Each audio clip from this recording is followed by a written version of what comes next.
Not that it's this easy, but I really wanted to narrow it down to a certain number of steps to finding, scouting, hunting, and ultimately killing a big buck. And I think I have a system down that's worked for decades, and it's really worked. Doesn't matter if I've been on private land, public land, but these steps right here can apply to anywhere you hunt a big buck. And literally used it to shoot these 2 bucks this year. One in Wisconsin right here, big target buck from last year that I passed up, and then the Kermit buck right here, one that I applied a lot of these steps right here on new property starting in June that we own. We actually started scouting and turkey hunting a little bit. We were fortunate enough to get in here in April and May and go from there. But I believe there are 7 steps that you could take to scouting, hunting, forecasting, and ultimately shooting a big buck this next season. And again, you can apply these steps anywhere that you hunt. Number 1, sign based on November and December. Now that applied really directly towards the Kermit buck here on our property in Minnesota. I had nothing else to go by. I didn't have trail cam photos previous years as far as saying this is the pattern of this particular buck we're hoping makes an appearance. I really had to just hunt and scout going into last season, blind from what had happened in previous years. So I was looking at November and December buck sign. What I mean by that, I was looking for rubs with shavings on top of the leaves especially, and then I was looking for scrapes that looked like they were more than just a scrape. They hit a couple times. There were scrapes that they were hit often, that a buck in those buck patterns were definitely from that time of the year. When you find little wispy willows and small hardwood regeneration rubs that are made in these little skinny wisps, a lot of times that's early season rubs. I really don't care what early season rubs, I don't care where those bucks are at. That's at transition time, that's at pivot time. So if you're looking at where deer are in general in August, September, you're gonna be grossly misled because that's a pivot time. They're either gonna increase on good properties or decrease on poor properties or poor hunting locations, whether they're on public or private land. So you really need to pay attention to November and December buck sign. Trail cam. Trail cams are so critical.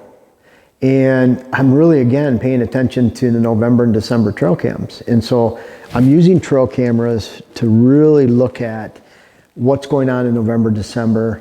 That usually reflects what's going on in October. And if it's really August, September, I'm not paying attention. And even February and March, bucks will get back into their winter areas and winter habitat, and that might not be reflective, and most of the time it's not. In fact, it's very deceiving because winter sign is full of sign. There's lots of deer, lots of pellets.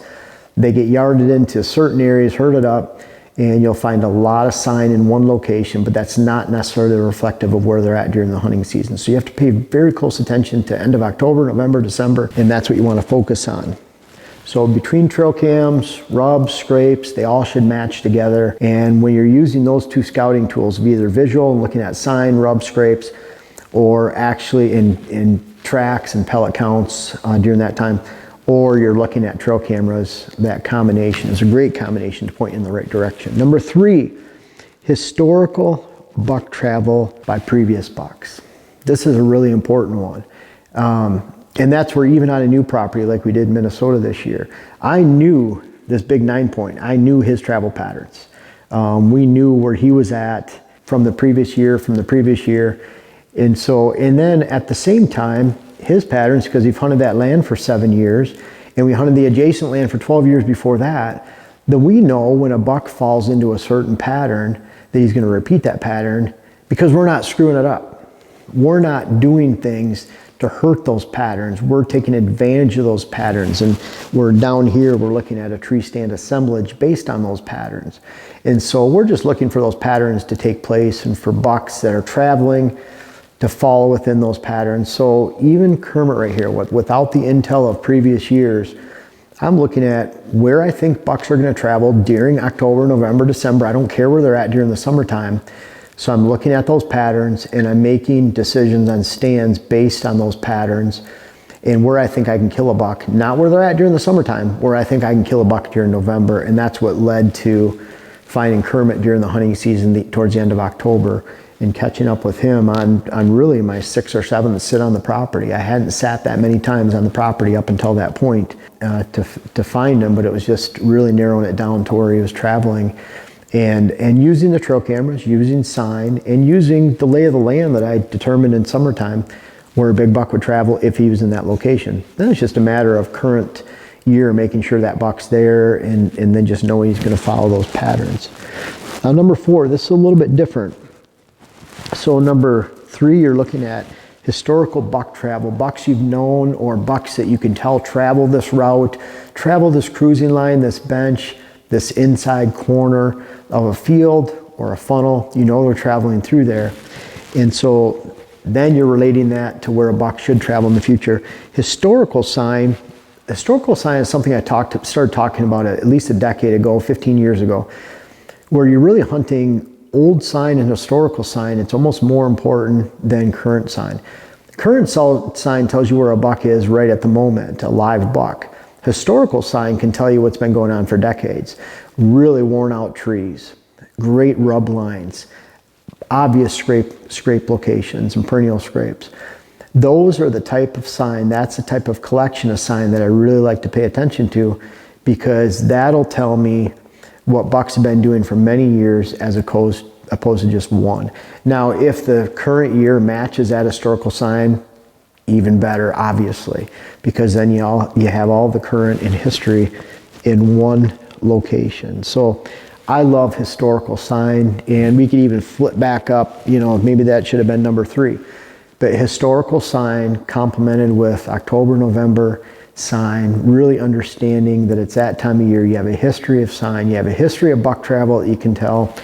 And then you're on to number 5, which is the death of current buck. And really, this is an important one, because once you have the death of that current buck and you're looking at that, then you can actually assume where those bucks are going to be in the future. So I love looking at dead bucks, where they've been, and there are a lot of dead bucks over 7 years. I think 12 bucks in 7 years, somewhere around there, 11, 12, 10, that went into really figuring out that, man, once this guy, we knew he was alive, we had pictures of him in February, late January, somewhere around there, then it was just a matter of hunting those tree stands, those buck travel routes, the historical sign, and really just filling in the blanks and making good decisions and then moving in on them. There's so much you can learn from a dead buck. You can't just say, well, I got him, this was awesome. Really ask yourself, why'd you get him? Why was he there? How does that match up with other bucks that you shot in the area and that you've killed? How does that match up?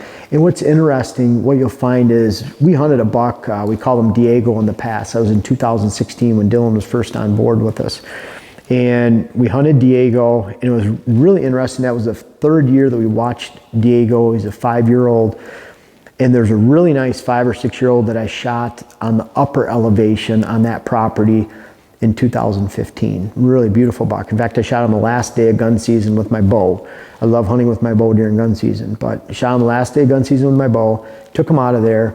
Diego had only ever been on the lower elevation. We never had trail cam pictures of him up high.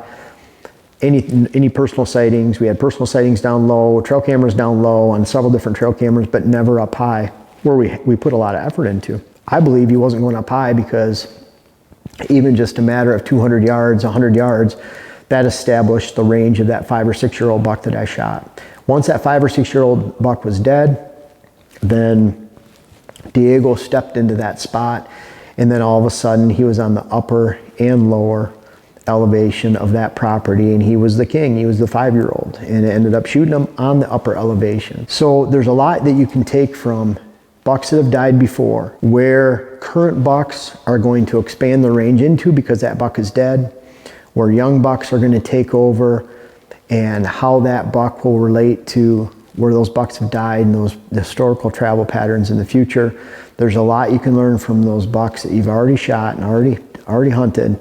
And whether they're making room for new bucks or they're leading to patterns from new bucks based on those old buck travel patterns that you honed in on.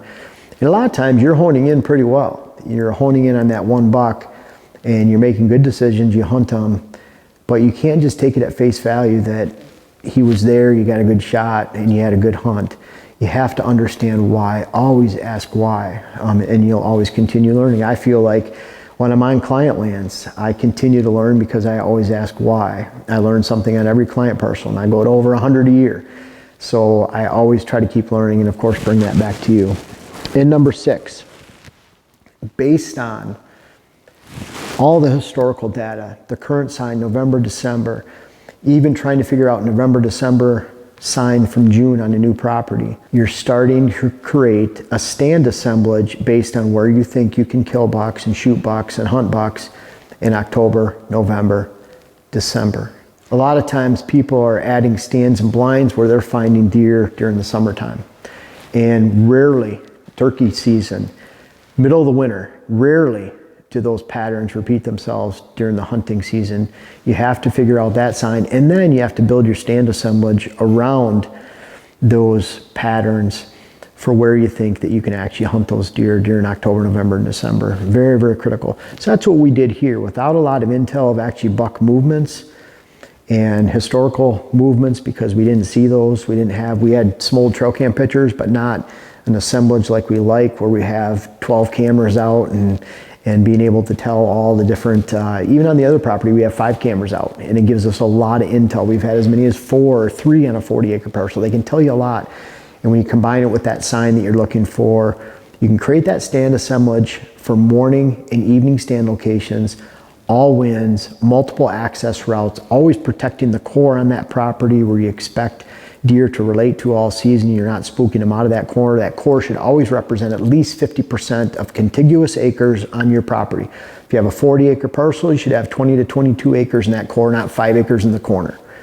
If you have 80 acres, an 80-acre parcel, you should have 55, 60 acres dedicated to that. And if you have 200 acres, then you probably can have 150 to 160 acres. Notice the percentage of efficiency of your land goes up as it relates to that core parcel and that core property as the size of the property increases. So you want to have that tree assemblage, and along with that, you're forecasting, you're making good decisions, and you have that assemblage. Then it's a matter of just waiting for those great days that we forecast on HuntCast through the HuntWise app and making a good decision. And that's what we did. As a family, we shot 9 bucks this year, and we shot a lot of bucks, but we shot about the same number compared to the normal tags we have. We just doubled it because we're over here in Minnesota now, so it gave us more tags, and we still kept the same tag percentage rates as far as success. Just times 2, so which is a fun thing. Always think about the morning priority. I'll leave you with that. You know, you use this historical sign, historical buck patterns, November and December sign. You're really narrowing it down to whether it's actual sign left in the woods, rub scrapes, pellet counts, tracks, or actually trail cam photos. That's where it applies to public and private land. You can use these 7 steps. When it comes down to it, a large percentage of my bucks, I'd say 70% now, these 2 bucks were shot in the evening this year. Not to say I wouldn't have had opportunity in the morning, but historically, a lot of my bucks are shot during the morning hours, overtime, and I'm always looking for that next great morning stand. I've already been doing that this year. Dylan and I were even talking today. I'm talking about, man, if we come in from this bottom area, we can get into this point, and it'll be great morning stands, options that we don't have right now. Always, even on the old property, I'm always looking for property we've hunted for 7 years or 10 years or public land. I'm always looking for that next great morning location based on coming to the backside of bedding, coming in away from food. And the reason I put morning priority down there is because there's a huge amount of movement that mature bucks take during the morning hours. They move 3 times more than they do in the afternoon hours. And I believe that has to do with the cold of the day, the cool of the day, and then they set up for most of the day during the middle of the day back in their bedding areas, unless they're being pushed or unless it's the direct middle of the rut. They're not moving much in the middle of the day, and then they're moving. And people say, well, I've shot all my bucks in the middle of the day. Well, you might hunt a high pressure state like Pennsylvania or Michigan or Ohio, and you're shooting those bucks when people getting out of the stands, or you're hunting only during the intense and peak portion of the rut. And that'll account for a lot of midday movement to always look for that morning priority related to all this historical sign, and October, November, December sign, trail cam pictures, and you'll be on the way to finding and hunting and shooting big bucks every single year. And it really boils down to these 7 steps for finding big bucks. You can use this now, next season, and beyond for the rest of your life and find a great level of success doing so.